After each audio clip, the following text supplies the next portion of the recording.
Hey everyone, I'm back. I know it's been a long time since I've done a video. I think the last time I did a video was I had just finished my second or third round of AC chemo. So since then, I have finished the AC chemo, and then I have gone well into my Taxol. In fact, I am in the chemo room right now getting treatment number 11 of 12. So after this, I have one more. Happy dance, happy dance. Very, very glad that I have been able to make it this far. So next week I have my appointment with my oncologist, and then I have my very last treatment of Taxol. After that's finished, the following week I meet with the surgeon to schedule and talk about the mastectomy. After they get the mastectomy finished, we'll find out whether or not I have to undergo any further chemo, or if I can just do radiation, or both. So fingers crossed and lots of prayers for being able to, hopefully be done sitting in this chemo chair. So this hasn't been without side effects. There's definitely been side effects, but I feel like it could have been a lot worse. So I'm very, very grateful to God that I've got the strength to get through these treatments. And I gotta say that undergoing this, whether or not you're somebody that's actually going through it yourself because you have the cancer diagnosis, or somebody that's really close to you and also going through this process, but not on the same level that you are, it affects like every aspect of your life. It really does. Everything from physically to emotionally to psychologically, through your work, through your family life. I mean, it touches everything. And as much as you try and shelter certain aspects of your life from being affected, it happens.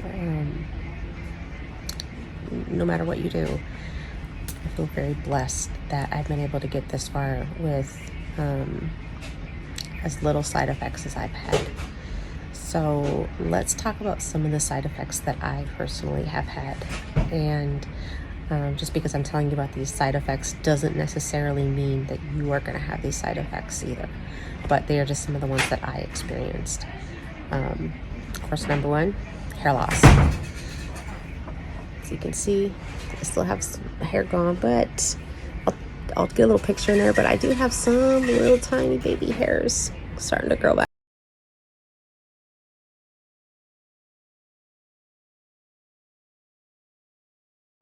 And they're coming in white, so I don't know if my hair is going to come back white. I mean, it was pretty light blonde originally, and I was constantly in the salon dyeing my hair, but I'm about 15 minutes left in this session. Everything. So yes, the obvious side effects, hair loss. And it started off with hair loss on my head, and then the rest of my body, underarms, and other places, legs, etc., which that's fine with me. I don't have to shave. That's just one less thing I have to worry about.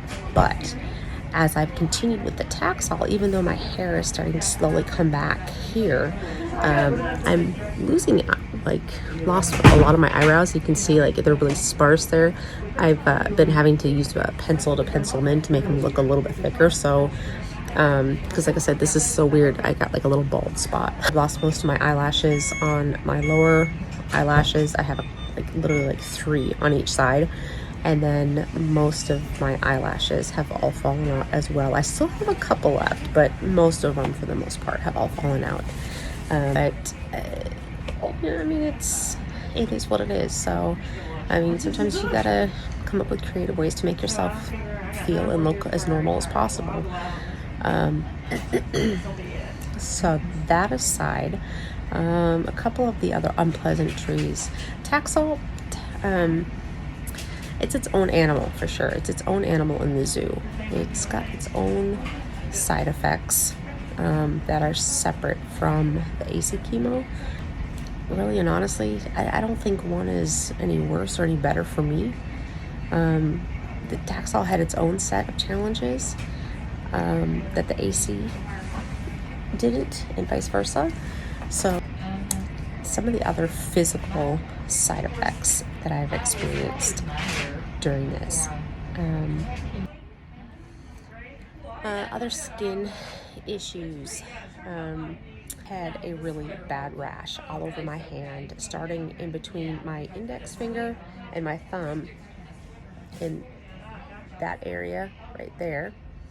And it started off as a little bit of a rash and on both sides, and then it got bigger and bigger and bigger. And I'd been putting a little bit of hydrocortisone on it and some lotions that I had purchased over the counter. And a lot of the lotions didn't really help, even if they were unscented and undyed. But what did help is, and this is like what the nurse had told me here at oncology, she had said that Aquaphor is really, really helpful. And I don't know what it is about Aquaphor.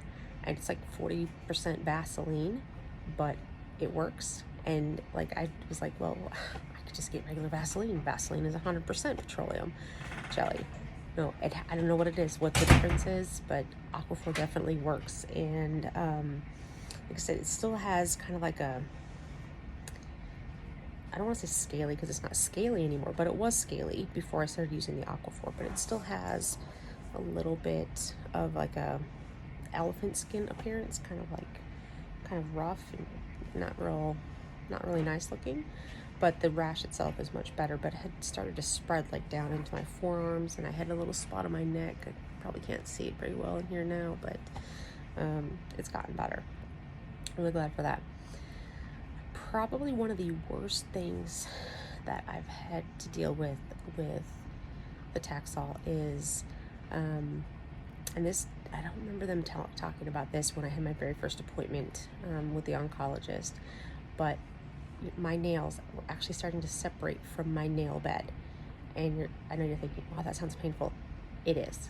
It hurts. It's just started a little bit, and I didn't know what was happening. And I was like, what is going on? Did I put something on my fingers that, or put my hands in a chemical? I didn't know what was going on. But, and I'll insert a photo of this too. But then, like, pretty far down, like, the nail actually, and of course I've been wearing polish to kind of make it so that it looks a little bit nicer, because it's pretty ugly. But there's like some black spots on some of my nails, and you can see how far down where it's like separated from the nail bed.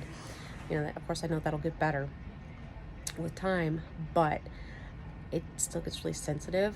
And biggest recommendation that I can make to you guys, actually two, I'll give you two recommendations. And none of this stuff is sponsored, so I'm not getting, any kind of sponsors or kickbacks from anything that I'm recommending here. But number one, keep your nails short. The longer your nails, the more they bump into stuff, and it's gonna hurt. I'm just telling you. Even when I have my nails short, I'll sit there and I'll be going to grab, my dresser drawer open and pull it open, and I might bump my fingers.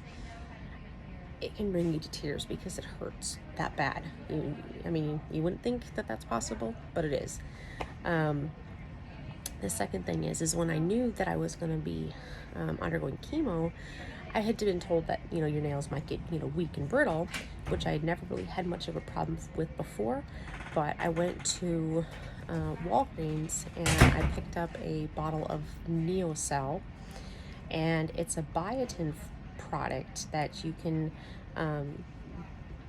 biotin formula that you can use to help strengthen and grow your nails, your hair. It's supposed to be good for you.